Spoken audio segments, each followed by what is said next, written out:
Imagine uma terra seca, um silêncio absoluto, o calor escaldante queimando a pele e nenhum sinal de vida. Foi nesse cenário extremo que Jesus, o Filho de Deus, entrou voluntariamente. Não foi levado por circunstâncias humanas, nem por escolha pessoal, mas conduzido pelo próprio Espírito Santo. Ali, em total solidão, começou um dos momentos mais misteriosos e decisivos da história espiritual da humanidade. 40 dias e noites sem comer, sem beber, enfrentando não apenas os limites do corpo humano, mas também a presença invisível de um adversário muito antigo. O deserto, na narrativa bíblica, é mais do que um lugar geográfico. É um espaço simbólico de provação, de transformação e de confrontos espirituais profundos. Foi no deserto que Moisés recebeu os mandamentos. Foi ali que Elias ouviu a voz de Deus em um sussurro. Foi também ali que Israel falhou repetidamente, murmurando e desobedecendo. Agora, Jesus repetiria a jornada, mas não para fracassar. Ele estava ali para vencer onde todos antes dele haviam caído. A chegada do tentador não foi imediata. Ele esperou o momento exato, esperou Jesus atingir seu ponto máximo de fraqueza física. Não viria com espadas, nem com visões aterradoras. Seu ataque seria sutil, travestido de lógica, aparentemente razoável, mas por trás das palavras doces havia veneno. Era um confronto silencioso, mas brutal. Aquele que enfrentava Jesus conhecia bem a natureza humana, pois já havia enganado muitos antes dele. Mas afinal, quem era esse ser? Seria apenas um espírito maligno qualquer? Um dos muitos demônios que se opõem a Deus? Ou seria o próprio Lúcifer, o anjo caído que ousou desafiar o Criador? Essa pergunta ecoa através dos séculos, e a resposta está escondida nas Escrituras, esperando ser descoberta. A identidade do tentador é a chave para compreendermos não apenas esse momento, mas toda a batalha espiritual travada na história da salvação. Esse episódio não é apenas sobre tentação, é sobre confronto entre luz e trevas, verdade e engano, obediência e rebeldia. O que estava em jogo no deserto não era apenas a resistência de Jesus, mas o destino da humanidade. Porque se Jesus falhasse, não haveria cruz, não haveria redenção. Esse foi o palco da primeira grande vitória do Messias. E para entendê-la de verdade, precisamos conhecer quem estava do outro lado desse embate. A Bíblia apresenta o tentador do deserto como o diabo.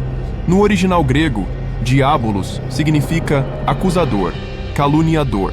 Em outras passagens, ele é chamado de Satanás, do hebraico Satan, que quer dizer adversário. Mas há um nome que intriga: Lúcifer. Esse nome aparece apenas uma vez na tradição latina da Bíblia, em Isaías 14:12, e significa estrela da manhã, ou portador da luz. Seriam esses nomes diferentes para o mesmo ser, ou figuras distintas no reino espiritual maligno? Isaías fala sobre a queda da estrela da manhã, e o texto, embora em contexto imediato se refira ao rei da Babilônia, é carregado de uma linguagem que transcende o meramente humano.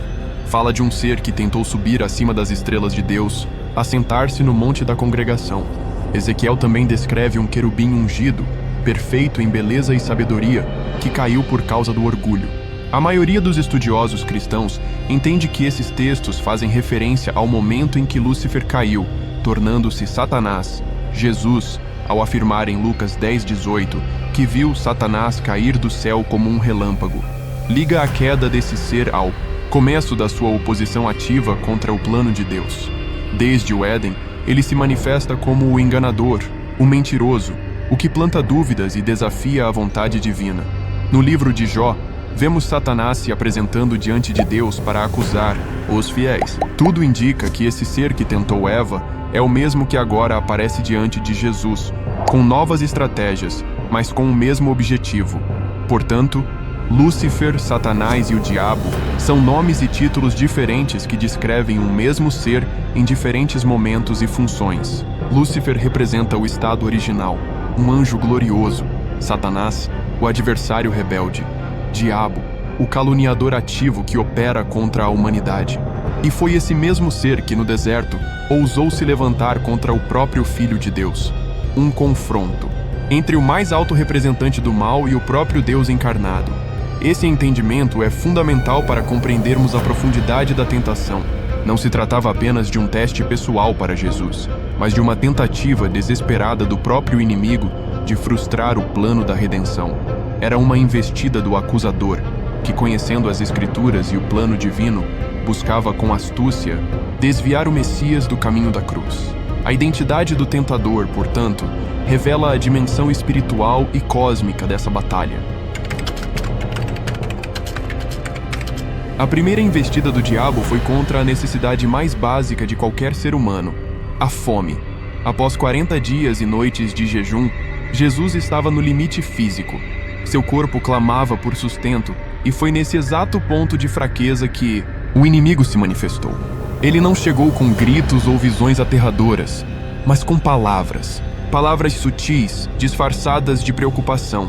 Se tu és o Filho de Deus, manda que estas pedras se transformem em pães. Essa frase carrega um veneno espiritual sutil. Satanás não nega que Jesus seja o Filho de Deus, mas o desafia a provar. A tentação aqui é dupla: desafiar a identidade divina de Cristo e levá-lo a agir fora da vontade do Pai. Transformar pedras em pão não era em si pecado. Afinal, Jesus mais tarde multiplicaria pães e peixes para alimentar multidões. Mas naquele momento, a intenção seria usar o poder divino de forma independente, fora da submissão ao Pai. Jesus percebe a armadilha. Ele sabe que a verdadeira batalha não é contra a fome, mas contra a tentação de usar seus dons para propósitos egoístas. Sua resposta vem com autoridade espiritual. Nem só de pão viverá o homem, mas de toda a palavra que sai da boca de Deus. Deuteronômio 8:3. Com isso, Jesus não apenas resiste ao ataque, mas reafirma a dependência completa do Pai, mesmo em meio à dor e à fraqueza. Essa resposta também remete ao passado de Israel no deserto. Ali, o povo murmurou contra Deus quando sentiu fome, duvidou da provisão divina e caiu em desobediência. Jesus, ao recusar o desafio de Satanás, mostra que é o novo Israel, o filho obediente que confia plenamente. Ele resiste onde o povo falhou. Sua fome não se sobrepõe à sua fidelidade. Seu estômago pode estar vazio, mas seu espírito está cheio da palavra. Essa primeira tentação revela muito sobre as táticas do inimigo. Ele conhece as Escrituras, conhece a natureza humana e sabe como disfarçar mentiras com aparência de verdade. Mas também mostra como a palavra de Deus é a arma mais poderosa contra o engano. Jesus não discute, não argumenta. Ele responde com a Escritura, e isso basta. O primeiro round está completo. Jesus permanece inabalável. Vendo que Jesus não cederia à fome, o tentador elevou sua estratégia. Dessa vez, levou o Filho de Deus ao ponto mais alto do templo em Jerusalém. O cenário era outro, mas a intenção era a mesma: desviar Jesus do caminho do Pai. E o golpe agora viria usando a própria Escritura. Satanás citou o Salmo 91. Aos teus anjos dará ordens a teu respeito, e eles te sustentarão nas mãos, para que não tropeces em pedra alguma. Soa piedoso, mas é uma armadilha. O que Satanás fez foi retirar parte do versículo, omitindo a condição em todos os teus caminhos. Essa omissão altera completamente o sentido do texto. A promessa de proteção divina é válida, mas dentro da vontade de Deus. Usar esse versículo para justificar um salto do alto do templo era distorcer a fé e transformar confiança em presunção. Jesus não foi enganado. Ele sabia que confiar em Deus não significa colocá-lo à prova. Essa tentação foi mais perigosa porque usava a própria fé como instrumento de manipulação. Satanás estava tentando forçar Deus a agir segundo a vontade humana. Queria que Jesus provocasse um milagre para comprovar sua identidade. Mas a verdadeira fé é obediente, não impositiva. Jesus, firme como sempre, responde: não tentarás o Senhor teu Deus. Deuteronômio 6,16. Com isso, ele destrói o argumento do inimigo. Esse episódio revela algo crucial. Nem tudo que parece espiritual é de fato da parte de Deus. Versículos podem ser mal utilizados, textos sagrados podem ser distorcidos para justificar escolhas erradas.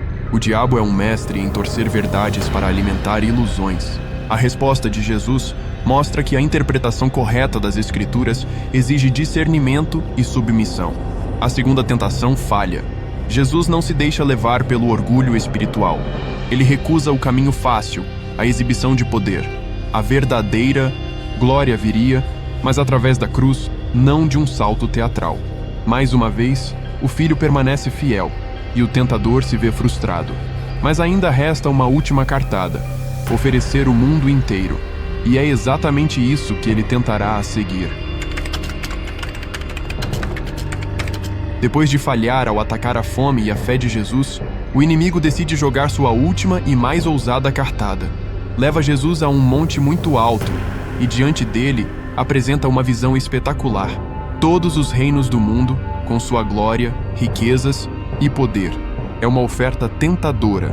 E então vem a proposta: tudo isso te darei se prostrado me adorares. Não há mais sutileza. Agora é uma negociação direta. Um pacto oferecido ao próprio Filho de Deus. Essa tentação é ainda mais profunda do que parece. Satanás está oferecendo a Jesus aquilo que já é prometido a ele: o domínio sobre todas as nações. Mas há um detalhe crucial. A proposta inclui um atalho. Ao invés da cruz, do sofrimento e da humilhação, o diabo oferece glória imediata. Um reino sem dor, sem sangue, sem sacrifício. Bastava um ato de adoração, um gesto, e Jesus tomaria posse do mundo, mas sob o comando de Satanás. A proposta também revela algo inquietante. Satanás tinha de fato certo domínio sobre os sistemas do mundo. A Bíblia o chama de príncipe deste mundo, João 12:31, e Deus deste século, 2 Coríntios 4:4. Desde a queda no Éden, ele vinha manipulando estruturas, cegando os homens à verdade. Mas sua autoridade era limitada, e ele sabia que o tempo estava se esgotando. Desesperado, tenta impedir o plano divino oferecendo um reinado que não passava de uma armadilha fatal. Jesus, com autoridade inabalável, responde com firmeza: vai-te, Satanás, porque está escrito: ao Senhor teu Deus adorarás e só a ele servirás. Deuteronômio 6:13. A resposta é curta, direta e definitiva. Jesus não aceita atalhos, não negocia com o mal. Seu reinado viria sim, mas pelo caminho da cruz, pela obediência total ao Pai, e não pela sedução do poder corrompido. Com essa declaração, a batalha no deserto chega ao fim. O inimigo é vencido. Mas o texto sagrado é claro ao dizer que Satanás apenas se afastou por algum tempo. Lucas 4:13. O confronto não terminou ali. Ele continuaria agindo, agora por meio de pessoas ao redor de Jesus, tentando desviá-lo da missão. Mas naquele monte, diante do brilho falso dos reinos deste mundo, Jesus declarou de forma definitiva a supremacia de Deus. Não há glória verdadeira fora da vontade do Pai. Não há vitória sem cruz. E não há adoração que não pertença exclusivamente ao Senhor. Embora a tentação no deserto tenha terminado, a guerra espiritual contra Jesus estava apenas começando. O Evangelho de Lucas é claro ao afirmar que o diabo se afastou dele até momento oportuno. Isso significa que Satanás não desistiu. Ele mudou sua abordagem. Agora, em vez de atacar diretamente, começou a agir nos bastidores, através de pessoas, circunstâncias e até dos próprios discípulos de Jesus. O campo de batalha saiu do deserto e se espalhou pelo cotidiano do ministério de Cristo. Um dos exemplos mais marcantes dessa nova investida acontece quando Jesus revela aos discípulos que iria sofrer, ser rejeitado e morrer. Pedro, tomado por sentimentos humanos, tenta dissuadi-lo. Senhor, tem compaixão de ti. Isso de modo algum te acontecerá. Mateus 16:22. A resposta de Jesus é chocante. Para trás de mim, Satanás. Mateus 16:23. Ele não estava chamando Pedro de diabo, mas identificando a influência maligna por trás daquela fala.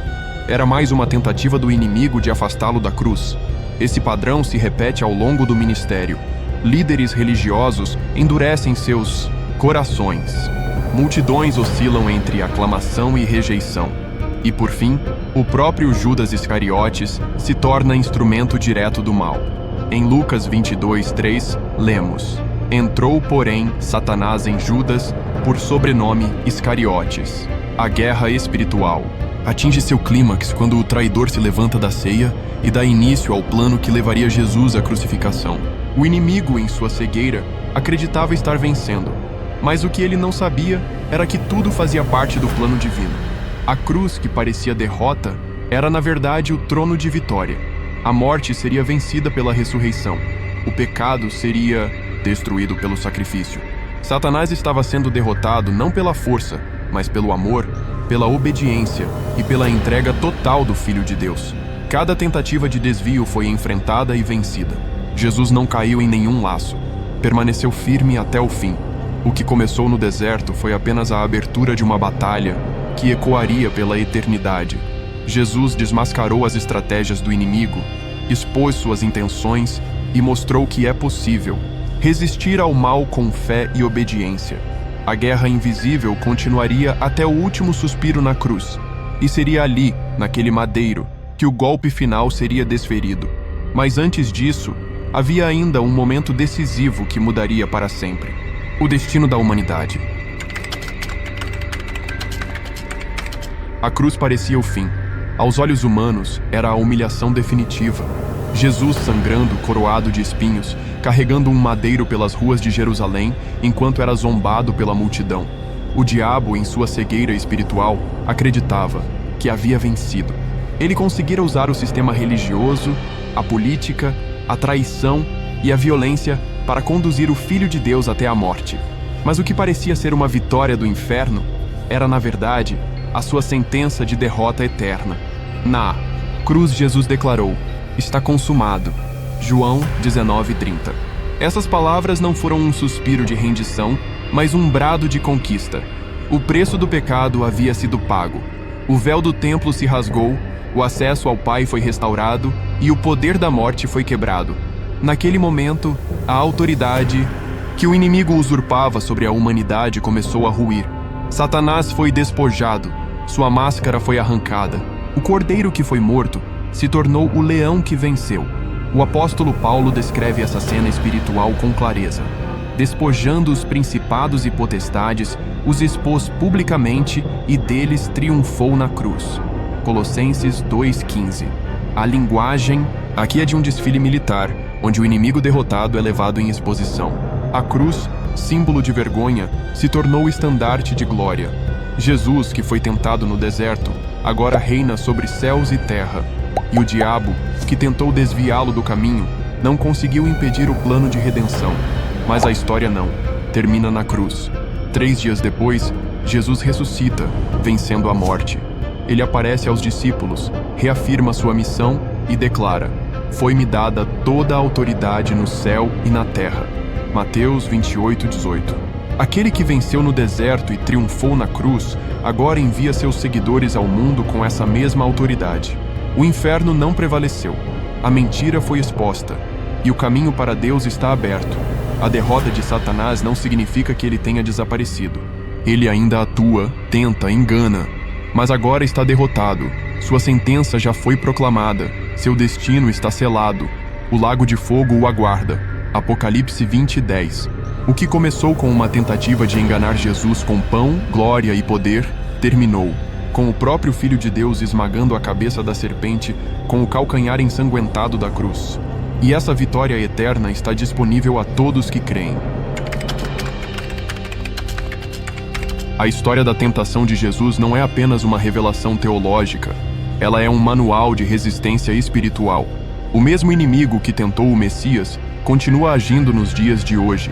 Ele ainda oferece atalhos, ainda planta dúvidas, ainda distorce a palavra. Mas o exemplo de Jesus mostra que é possível resistir, vencer, permanecer firme. A chave está na intimidade com Deus, no conhecimento das Escrituras e na obediência total à vontade do Pai. Jesus não venceu com discursos longos, nem com demonstrações de força. Ele venceu com a palavra. Cada resposta que deu ao diabo foi uma citação direta das Escrituras. Isso nos ensina que conhecer a Bíblia é mais do que importante, é vital. Em tempos de confusão, mentiras e relativismo, a verdade continua sendo a arma mais poderosa contra o engano. Quanto mais mergulhamos na palavra, mais preparados estaremos para discernir e resistir. Além disso, Jesus venceu porque estava cheio do Espírito Santo. Ele foi conduzido ao deserto pelo Espírito e enfrentou o inimigo com a presença de Deus, ao seu lado. Isso mostra que não basta ter informação, é preciso ter comunhão.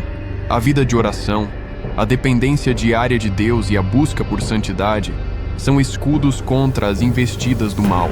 O poder para vencer não está em nós, mas naquele que habita em nós. Outro ponto essencial é a submissão. Jesus não tomou decisões por si mesmo. Ele se manteve alinhado com a vontade do Pai em todo o tempo. A tentação de transformar pedras em pão, de pular do templo ou de conquistar reinos era, na essência, uma provocação à independência. Mas Jesus escolheu a obediência. E essa é a marca de quem vence espiritualmente. Não seguir seus próprios caminhos, mas se render ao propósito eterno de Deus. Por fim, a história da tentação termina com os anjos servindo Jesus. Isso mostra que após cada batalha há consolo, há socorro divino. A vitória espiritual traz paz, renovo e autoridade. Quando resistimos ao diabo, ele foge de nós. Tiago 4:7. E quando permanecemos firmes, Deus nos exalta no tempo certo. A mesma força que sustentou Jesus no deserto está disponível para nós hoje. Ele venceu por nós, e com ele também podemos vencer. Chegamos ao fim desta jornada pelo deserto, onde testemunhamos o confronto entre o Filho de Deus e o Príncipe das Trevas. Vimos como cada palavra, cada resposta, cada escolha de Jesus não foi apenas um ato de resistência, mas um exemplo vivo para todos nós. A pergunta que agora paira é: o que faremos com essa verdade? Ignorá-la seria rejeitar a oportunidade de sermos transformados. Abraçá-la é o começo de uma nova caminhada, marcada por fé, obediência e vitória espiritual. Talvez você esteja enfrentando o seu próprio deserto. Talvez as tentações tenham se disfarçado de necessidades legítimas, promessas de poder ou até textos distorcidos que confundem sua fé. Saiba que Jesus já enfrentou tudo isso e saiu vitorioso. Ele entende sua dor, sua luta, seu cansaço.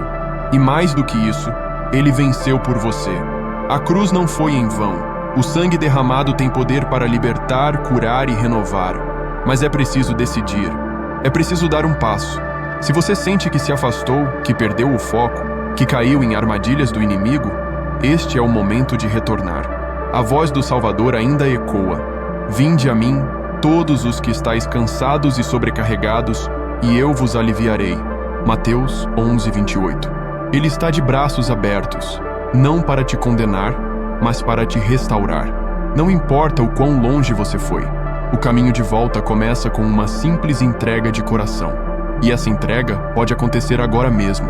Por isso, se você deseja entregar sua vida a Jesus, repita com fé: Senhor Jesus, eu reconheço que sou pecador e que preciso do teu perdão. E eu te recebo como meu único e suficiente Salvador. Escreve meu nome no livro da vida e transforma a minha história. Amém. E se você já é dele, mas quer reafirmar sua fé, declare nos comentários: Amém. Eu sigo contigo, Jesus. Sua decisão pode ser o início de uma nova etapa e seu testemunho pode inspirar outros a fazerem o mesmo. Que essa mensagem alcance muitos corações. Que a verdade sobre quem enfrentou o diabo no deserto transforme sua fé e sua caminhada com Deus. E lembre-se, assim como Jesus venceu, você também pode vencer. Não pela sua força, mas pela graça daquele que já derrotou o inimigo. Compartilhe este vídeo, inscreva-se no canal, ative as notificações e seja parte dessa missão de levar luz onde há trevas. Até o próximo vídeo e que Deus te abençoe.